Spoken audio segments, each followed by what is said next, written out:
네, 북한 발사체 잔해 인양 작업이 엿새째 이어지고 있습니다. 여러 여건상 오늘 인양도 장담할 수 없다는 얘기도 나오는데요. 향후 사전 통보 없이 위성을 발사하겠다고 위협한 북한이 군사 정찰 위성의 재발사를 준비하는 듯한 정황도 포착되고 있습니다. 자세한 내용 장영근 전 한국항공대 교수와 알아보겠습니다. 어서 오십시오. 네, 안녕하십니까? 예, 교수님 안녕하십니까? 네. 북한 천리만 일령의 잔해 인양 작업이 엿새째 이어지고 있습니다. 인양에 지금 좀 상당한 시간이 소요되고 있는데 그 이유는 뭐라고 보시는지요?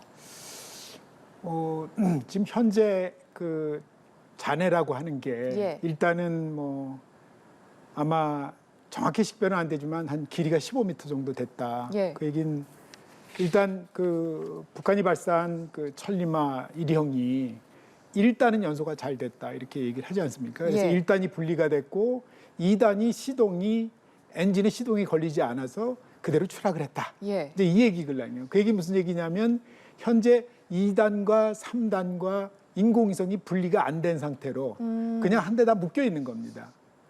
예. 이게 이제 가장 중요한 거고요. 그러니까 이제 엊그제 우리 국방부 장관께서 15m 정도의 길이고 2단 추진체로 보인다. 3단과 위성을 보이지 아직 않는다. 예. 찾고 있다. 이제 이렇게 얘기를 제가 들었고요. 예. 근데 실제로는 그것이 아마도 2단과 3단 엔진 그리고 위성은 뭐 붙어 있는지 아니면 페어링도 실제 그 이성을 싸고 있는 게 페어링인데 예. 그게 이제 명확하지는 않지만 그 세 개가 합해서 한 15m에서 17m 정도 될 것 같습니다. 예. 그러니까 제가 북한이 공개한 발사하는 두 영상을 제가 보고서 대략 한 2단, 3단 위성 페어링이 아마도 한 17m, 전체가 한 30m 안팎이고요. 그러다 보니까 아마 현재 가라앉은 게 예. 2단, 3단 페어링 그 인공위성이 통째로 가라앉았다. 오. 결국 이제 핵심이 뭐냐면 왜 그럼 얘가 그렇게 빠른 속도로 심해 75m까지 이제 가라앉았고 예. 그리고 왜 이제 지난번에 첫 번째 인양할 때 인양 줄이 끊어졌느냐. 이게 왜냐면 2단, 3단이 지금 현재 그 엔진하고 연료 산화제 탱크, 엔진 연료 산화제 탱크가 통째로 그냥 있는 겁니다. 그 얘기 무슨 얘기냐면 그 연소를 안 했다는 얘기는 연료와 산화제가 타지를 않았다는 얘기예요. 그러니까 상당히 무겁네. 상당히 그러네요. 무겁다는 예. 거죠. 그러니까 최소한도 아마 뭐 제가 계산 안 해봤지만 아마 예. 10톤에서 20톤 정도 사이는 될 것 같습니다. 그러니까 이제 그 정도 무게라 그러면은 75m 심해에서 예. 그걸 건지라는 거 원래 수압도 엄청나지 않습니까? 그렇죠? 그렇죠. 그거 상당히 어렵다는 거죠, 물리적으로. 그래서 어쩌면 이제 우리가 어떤 센서로 분명히 물체가 있는 건 보이지만 예. 또 뭐 거기서 실제로 인양을 해가지고 그 수압과 자중 뭐 예를 들면 뭐 15톤, 20톤 되는 그런 자중을 실제로 끌어올리란다는 게 이제 상당히 물리적으로 쉽지 않을 거다.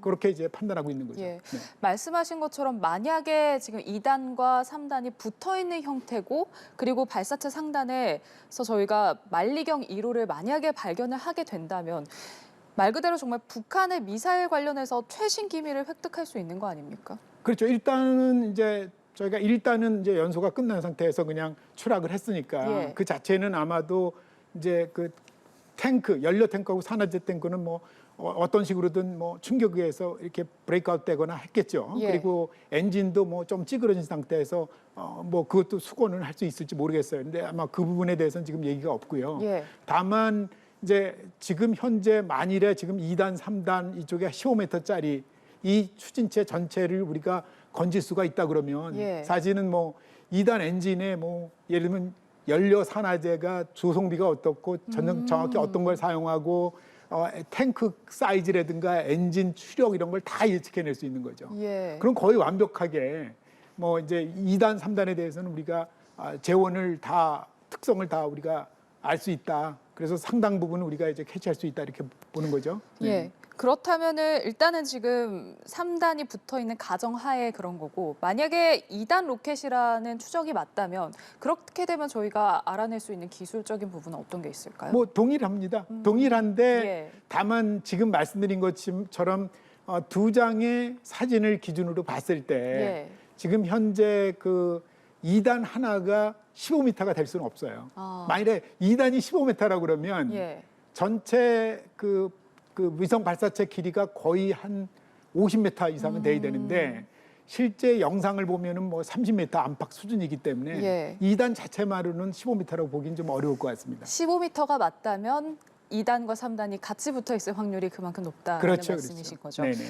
자, 그렇다면 일단은 뭐 위성 탑재 여부나 2단, 3단이 붙어 있는지 여부는 저희가 인양을 한 뒤에 이제 알 수 있을 네네네. 것 같은데 일단 북한이 공개한 사진만 놓고 봤을 때 총 길이가 북한의 과거 광명성호보다는 확실히 길어졌고 그리고 특히 엔진 1단 엔진 부분에서 북한의 대륙간 탄도미사일 ICBM에서 사용하는 이 백두산 엔진을 2기에서 4기까지 정도 묶어서 일단은 사용을 한 것으로 추정이 되고 있거든요.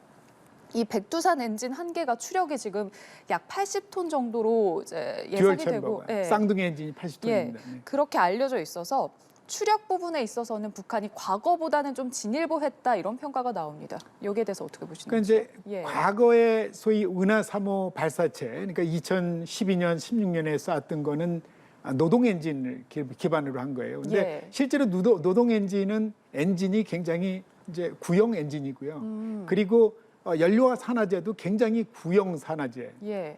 구형 연료입니다. 그러다 보니까 성능으로 비교하면은 지금 백두산 엔진에 보다 한 30% 이하로 떨어지는 거죠. 예. 그러니까 똑같은 힘을 낸다 그래도 실질적으로는 만일에 미사일을 쓴다면 사거리 측면에서 한 30~40%는 뒤지는 거죠. 예. 그만큼 이제 그 성능이 굉장히 지금 백두산 엔진이 그 은하 3호 엔진 노동 엔진보다는 확실히 좋다.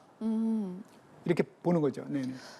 그렇다면 이 80톤급 엔진을 기반으로 한 탄도미사일 시험 가능성에 대해서는 어떻게 보시는지요? 이미 했죠. 그러니까 지금 예. 현재 화성 12형이 예. 그러니까 듀얼 엔진을 반으로 쪼갠 거고요. 그리고 14형이 뭐냐면은 듀얼 엔진을 한 쌍으로 해서 이제 예. 한 거고요. 하나로. 예. 그리고 실제로 이제 15형 엔진이 마찬가지고요. 그리고 17형 엔진이 실제로 이제 듀얼 엔진, 그러니까 2개죠. 예. 듀얼 엔진이니까 쌍둥이 엔진을 예. 2세트를 넣어서 밑에서 보면 이제 노즐이 4개니까 엔진이 마치 4개처럼 이제 보이는 있는 거죠. 다만 이제 예. 그게 쌍둥이 엔진이라는 거는 뭐 큰 틀에서는 엔진 4개라고 표현하기는 어려운데 왜냐하면 실질적으로 터보 펌프는 2개의 챔버에 동시에 쓸 수 있기 때문에 예. 그래서 쉽게 얘기하면 일반적으로 우리가 뭐 4개 엔진이다 그러면 4개 클러스터링 했다 그러면 터보 펌프도 4개고 연소실도 4개고 사실 노즐도 4개인데 예. 얘는 어떻게 했냐면 연소실은 예를 들면 4개인데 터보 펌프는 2개 그리고 노즐은 4개가 되는 그런 형상을 보여주는 거죠. 이 정도면 기술 수준이 어느 정도다라고 평가를 해볼 수 있을까요?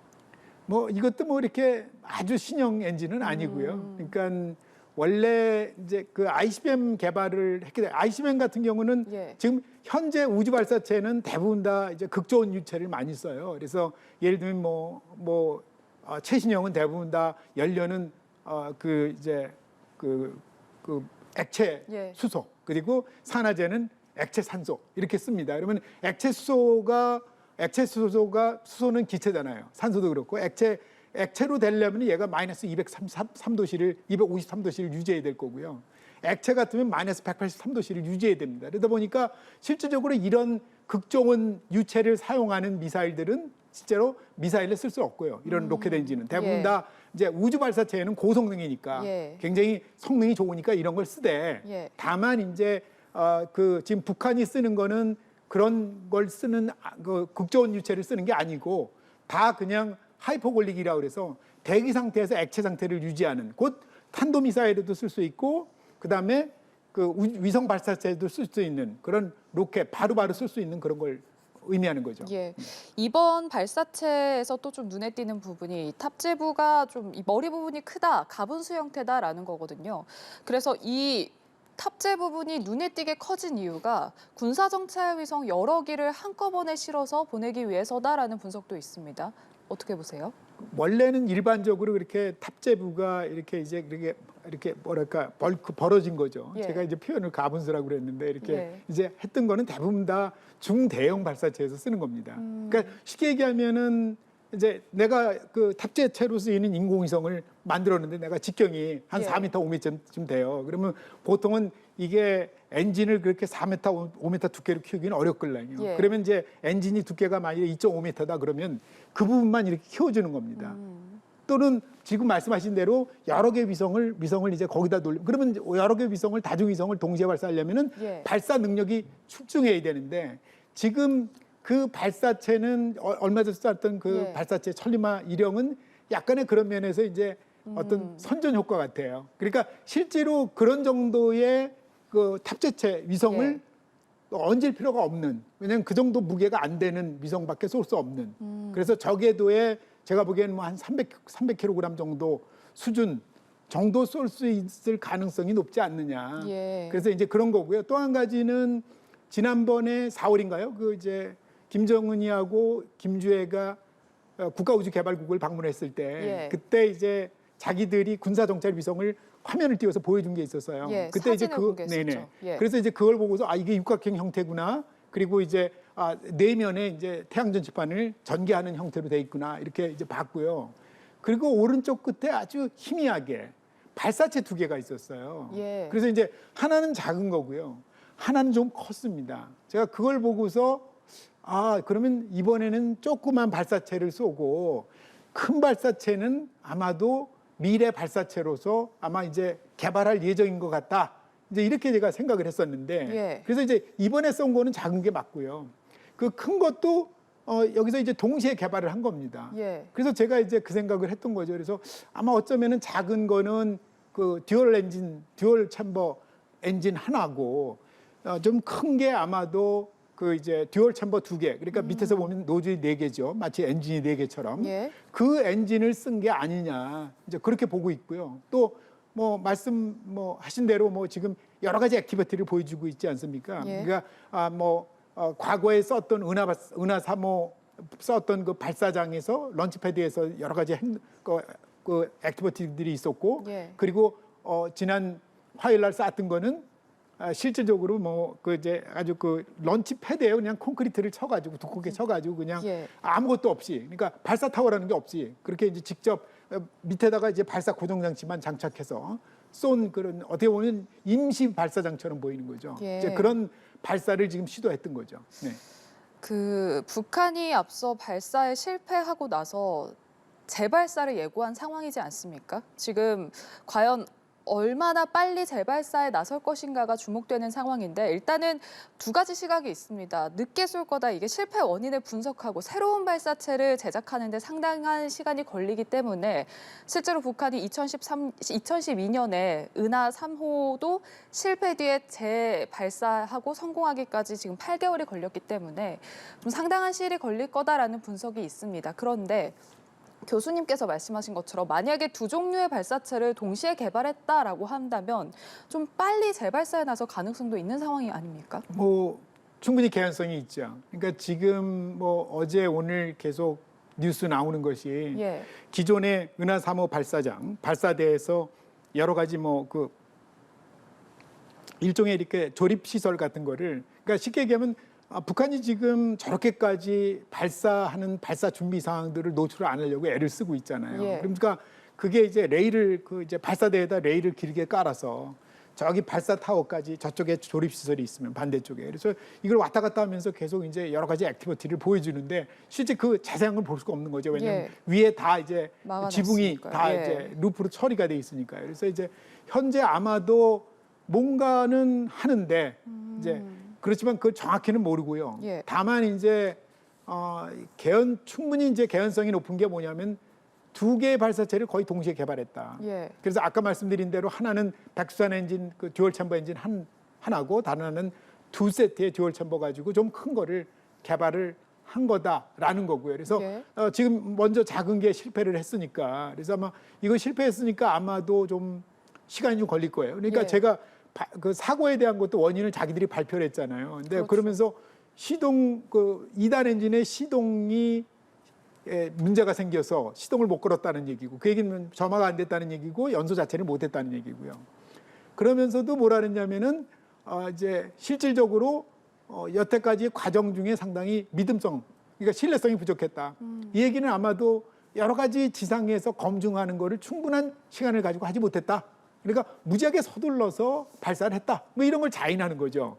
그 용어상으로만 보면. 예. 그리고 왠지 뭔가 하여튼 그 추진제, 연료의 불안정성 뭐 이런 얘기도 하는 거 보면 아마도 기존보다는 좀 연료나 산화제 조성을 좀 바꿔서 예. 뭔가 했는데 뭐 그런 부분도 좀 불안하다.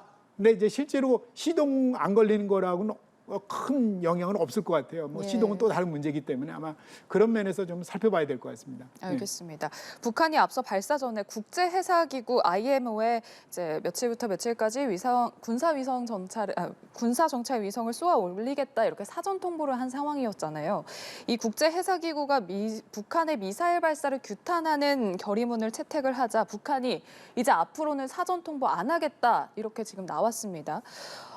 사전 통보를 한 이유가 북한이 발사에 스스로 합법성이라든지 정당성을 얻기 위해서다라는 분석도 해주셨기 때문에 과연 북한이 다음번에 재발사를 할 때 통보를 하지 않고 쏠 가능성에 대해서 어떻게 보시는지요? 뭐 충분히 그럴 수 있죠. 사실은. 예. 그러니까 이제 예를 들면은 그게 의무적인 건 아니거든요. 그러니까 이제 사실 지난번에 그 통보했던 것도 예. 일반적으로는 이제 이렇게 통보를 합니다. 보통은 내가 예를 들어서 몇 월 며칠 몇 시부터 몇 시 사이에 그래서 내가 발사를 할 거다. 예. 그리고 기간은 뭐 예를 들어서 일주일, 열흘 이렇게 주고요. 몇 시부터 몇 시 이렇게 줘요.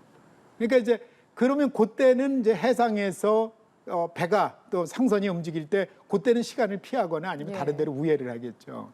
근데 지금 북한이 준 거는 뭐 31일부터 11일까지 31일 공시부터 11일 공시라는 걸 무슨 얘기냐면 24시간 내내 이렇게 하면 예. 그 적어도 그러면 10일 동안 아무도 움직이질 못하는 거 아닙니까? 그렇죠? 네. 그렇게 되면 그 사실 어떻게 보면 그 선박이 운항하는 입장에서 보면 주나마나한 거죠. 도무지 뭐 완전히 11일 동안 다니지 말라는 거니까. 예. 그거 자체도 사실은 타당성이 없는 거예요. 보통 우리가 일반적으로 얘기할 때는 우리가 몇 시부터 몇 시 사이에 발사를 한다.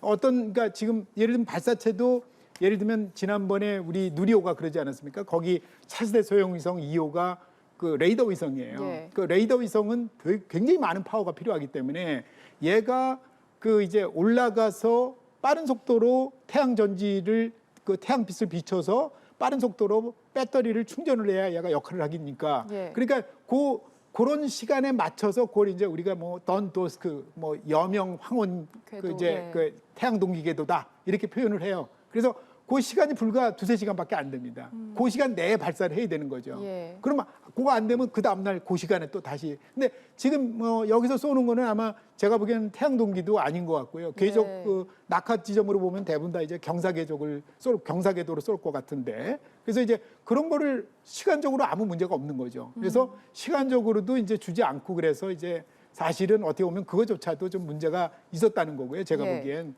뭐 설사 원래 보통은 ICBM 같은 탄도미사일 같은 거 장거리 미사일 쏠 때도 대부분 다 통보를 해줍니다. 예. 왜냐하면 혹시라도 만에라도 사태를 대비를 해서. 그러니까 이제 뭐 북한은 물론 이제 많은 경우에 동해에서만 쏘니까. 예. 그 동해에서만 쏘니까 뭐 우리는 다 동해 쪽으로 이제 비행도 안 하잖아요, 그렇죠? 그러다 보니까 이제 여기서 미국 갈 때 보면 굉장히 시간이 많이 걸리는 거고요. 사실 예전보다도 어쨌든 뭐 충분히 앞으로 노티피케이션 그런 통보를 안 하고서도 예. 이런 그 이제 발사를 충분히 할 하겠다. 가능성이 크다. 여태까지는 예. 그나마도 이제 위성 발사체를 쏠 때 뭐 IMO나 아이카오 같은데 국제 민간 항공기 기구에도 이제 통보를 해서 우리가 이렇게 발사하니 이 날 동안 몇 시에서 몇 시 또는 그때 시간 동안은 좀 그 위치를 좀 피해서 비행해 달라 또는 항해해 달라 이렇게 요구를 할 텐데 예. 뭐 이제 그런 것들도 지금 뭐 이제 뭐 안 할 수 있는 거죠, 충분히. 예. 한편 한미일 국방장관이 지난 3일 싱가포르에서 만나서 올해 안에 북한 미사일 경보 정보 실시간 공유 체계를 구축하기로 했습니다. 이게 가동이 된다면 그렇다면 어떤 식으로 정보 공유가 이어지게 되는 건가요? 그러니까 이제 지금 미사일 경보 정보라는 게 뭐냐면 예. 경보라는 건 이제 조기 경보를 얼리 워닝을 얘기하는 겁니다. 그러니까 예. 얼리 워닝이라는 게 뭐냐면 북한이 미사일을 쐈을 때 우리 입장에서 보면 지구가 둥글다 보니까 미사일이 쏴가지고 적어도 고도 한 40-50km 올라야 돼요. 보통 예. 한 40-50초 정도 올라야 우리가 지상에 있는 레이더 가지고 관측을 하는 거거든요. 그러니까 예. 초기에는 잡지를 못해요. 사실은 그러면 우리가 미사일을 요격하는데 상당히 제한이 따르거든요. 근데 미국은 조기 경보 위성이라는 게 있어요. 예. 그러니까 조기 경보 위성이 뭐냐면 조기경보 위성에 그 적외선 카메라를 탑재해서 지상에서 만일에 미사일이나 로켓을 쏘게 되면 그 열을 가지고 이제 굉장히 많은 불이 이제 좀 화염이 나오니까 그 열을 가지고 이제 발사하는 거를 캐치를 합니다. 그러니까 보통은 우리가 예를 들면 초기에 오를 때 보통 한 최소한도 3, 40초 이상 기다려야 최초로 우리가 이제 쟤들이 미사일을 쐈구나 하는 걸 식별을 하는데 지금 만일에 조기경보 위성 데이터를 미국에서 제공해 주면은 불과 한 7초에서 8초면 잡을 수 있습니다. 그러니까 거의 초기 단계에 발진하자마자 잡을 수 있으니까 그만큼 예. 우리가 이제 그 조기 경보 그 경보 데이터를 상호 교류한다. 왜냐하면 또 한 가지는 그 다음에 이제 막 오를 때는 미국의 조기 경보 위성 데이터가 필요하지만 예. 실제 오르고서 좀 더 세밀한 데이터를 얘는 이제 그 세밀한 데이터까지는 못 얻고요. 그러니까 세밀한 데이터를 얻는 거는 우리가 북한에서 제일 가깝잖아요. 그러다 보니까 우리가 좀 더 유리하게 레이더 가지고 캐치할 수 있다. 그것도 이제 이지스함이라든가 예. 또는 지상 레이더를 가지고 이제 캐치할 수 있다. 경보 데이터를. 그러다 보니까 이제 서로 그런 데이터들을 이제 계속해서 일단 뜨면은 이제 주고받자. 이런 얘기죠. 네. 예, 알겠습니다. 북한 발사체 관련해서 이야기 나눠봤습니다. 장영근 전 한국항공대 교수와 함께했습니다. 고맙습니다. 네, 감사합니다.